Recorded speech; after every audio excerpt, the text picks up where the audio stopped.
Okay, quick vid to show you how we deal with pretty bad factory crimps that you get with certain manufacturers. As you can see, the crimps actually belled out a little bit, quite uneven.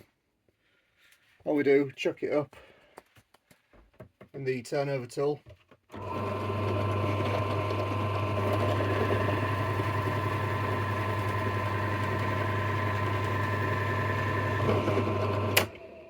That starts off the better roll inwards, if you like, and then we'll put it in the good old mech crimp finisher,